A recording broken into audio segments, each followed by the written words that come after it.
उपभोक्ता भंडार कॉम्प्लेक्स में लगी आग ने 3 दुकानों में मचाई तबाही। 30 से 40 लाख से अधिक का हुआ नुकसान। आपको बता दें कि रीवा शहर के मैया थाना क्षेत्र अंतर्गत शिल्पी प्लाजा के सामने उपभोक्ता भंडार कॉम्प्लेक्स में संचालित 3 दुकानों में आगजनी की घटना हुई। इस आगजनी की घटना के दौरान 3 दुकानों में मिलाकर तकरीबन 30 से 40 लाख रुपए का नुकसान होने की आशंका जताई जा रही है। घटना की सूचना पर अमैया पुलिस सहित दमकल की टीम मौके पर पहुंची थी और दुकानदारों की मदद से आग पर काबू पा लिया गया। बताया गया कि आगजनी की इस घटना के दौरान सबसे ज़्यादा नुकसान अमर ट्रेडर्स का हुआ है और उसके बाद गायत्री पूजन भंडार तथा युवा मेंस कलेक्शन भी आग की चपेट में आया। यहाँ सामान जलकर खाक हो गया। वहीं युवा मेंस कलेक्शन के शोरूम को नुकसान हुआ है। हालांकि ये आग की लपटें नहीं पहुंची थी, लेकिन आग की लपटों की गर्मी के चलते शोरूम का बड़ा नुकसान हुआ है।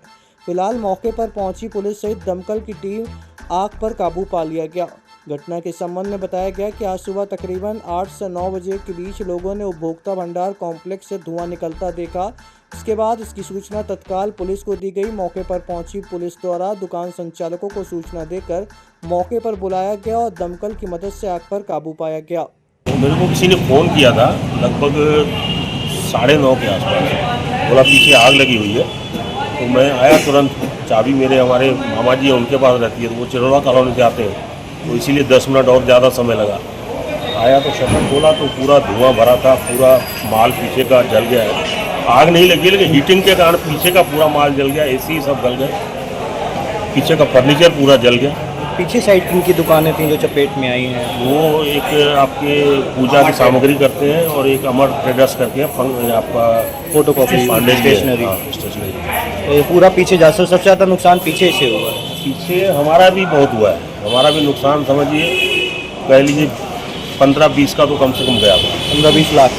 इंश्योरेंस भी नहीं था, तो वो भी एक बड़ी समस्या आ गई। क्या समझ में आ रहा है किससे आग शुरू हुई है? आग पीछे से ही लगी भैया, हमारी दुकान से नहीं लगी। शॉर्ट सर्किट नहीं, हमारा तो मेन स्विच ऑफ रहता है। हम कभी भी मेन स्विच चालू करके नहीं जाते, लाइन पूरी बंद करके जाते हैं। पीछे से ही आग लगी है, जो आपके पूजा वाले हैं या फिर एक वो जो है कापी किताब वाले, उन्हीं से आग फैली है। उनका भी उनका भी हुआ है। मेरे को 9:30 बजे करीबन आया तो मैं आया भागते हुए, ये शीशा भी सब खुला है, पूरा हाथ लगाने लायक नहीं था। गनीमत ये थी कि सवेरे आग लगी, रात में लगती जी, तो जी, जी। सब कुछ नुकसान बहुत हुआ है। सुबह भी हमको संजय कनौजिया का फ़ोन गया कि आपकी दुकान में आग लगी है। तो उसे घर से भागता मैं दुकान आया तो देखा कि हमारे यहाँ गोदाम के बगल से पूरी जो सामान मेरा रखा हुआ था, उसमें फाइल कवर था, फाइल पैड था, फ़ोटो कापी मशीन थी, करीब 40 पेटी फ़ोटो कापी पेपर था, कर्मचारियों की जो कोड दी जाती है वो कोड थे, डबल बेड के बेड सीटें थी, टैग था, लैस था, कपड़े का बंडल था, ये सब पूरे जलकर था। कितने का नुकसान हुआ कम से कम 7-7 लाख रुपये।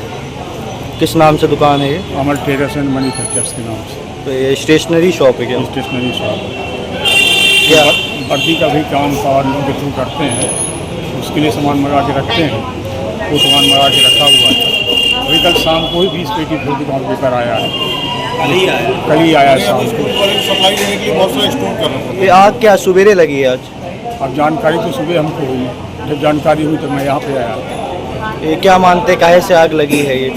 अब देखिए जहाँ पर कह रहे हैं शॉर्ट सर्किट हुआ, वहाँ तो लाइट ही नहीं, तो शॉर्ट सर्किट होने की कोई संभावना नहीं है। शॉर्ट सर्किट तो तब होता है जब लाइट रहती है। उस परिसर में वहाँ चारों तरफ कोई लाइट नहीं है, तो शॉर्ट सर्किट को नहीं आग लग सकती है। आग लगने का कारण जो है एसी के जो से हो सकता है, जो इनके यहाँ लगा हुआ है, या कि इनकी इन्वर्टर की बैटरी वो ब्लास्ट हुई, उसके कारण आग लगी। ये घटना क्या है, अमर ट्रेडर्स में आग लगी हुई थी। जो सूचना जो हमारे ड्यूटी में तैनात सिपाही थे वो सूचना दी है, जो तत्काल फायर ब्रिगेड को बताया गया, फायर ब्रिगेड आई और अमर ट्रेडर्स में जो काफ़ी पेपर वगैरह रखे थे और ये एसी के साथ सर्किट से आग लगी हुई थी। तत्काल फायर ब्रिगेड को मंगा करके आग को काबू में पाया गया है और जैसा नहीं होगा जांच के बाद बताया जाएगा। ये कितनी दुकानें चपेट में आई हैं लगभग? इसमें से करीब अमर ट्रेडर्स का ही सामान जला हुआ है। बगल वालों को भी दिखवा रहे हैं, बुलवा रहे हैं, सबको जांच करके इसके बाद जहां आग लगी होगी बुझवाया जाएगा। शोरूम में भी नुकसान हुआ है? हाँ, शोरूम का भी थोड़ा बहुत हुआ है। ये कितने बजे घटना थी, सूचना कैसे? ये घटना करीब 7-8 बजे की बात है, सुबह आज। सुबह। अब आपके रीवा शहर में खुल गया है रिजॉर्ट। डी विजय विलास रीवा का सबसे भव्य वेडिंग और इवेंट डेस्टिनेशन। अब रीवा में भी करें डेस्टिनेशन वेडिंग का सपना साकार। The Vijay Vilas hotel and banquets, Rewa का सबसे बड़ा और शाही वेडिंग वेन्यू, जहां हर आयोजन एक यादगार अनुभव बनता है। हमारी विशेषताएं हैं ग्रैंड गोल्डन बैंक्वेट हॉल, सगाई तिलक और पारिवारिक समारोह के लिए भव्य स्थान, आर्किटेक्चर मास्टरपीस और ग्रीन लॉन, शानदार वेडिंग और रिसेप्शन के लिए परफेक्ट लग्जरी रूम और प्रीमियम स्टे, मेहमानों के लिए आरामदायक और शाही अनुभव, विला रेस्ट्रो रीवा का प्रीमियम रेस्टोरेंट बर्थडे पार्टियाँ और फैमिली गेट टुगेदर के लिए बेस्ट वर्ल्ड क्लास कैटरिंग, भारतीय और इंटरनेशनल स्वादों के साथ एक यादगार भोज अनुभव। अब भव्य शादियां और इवेंट्स के लिए दिल्ली, जयपुर या उदयपुर जाने की ज़रूरत नहीं दी। विजय विलास में रीवा का सबसे शानदार वेडिंग एक्सपीरियंस पाएं। पता है the Vijay Vilas hotel and banquets, ring road toll plaza के पास, रीवा मध्य प्रदेश। बुकिंग और इंक्वायरी के लिए संपर्क करें 7880-08750 1 एवं 7880-0875002।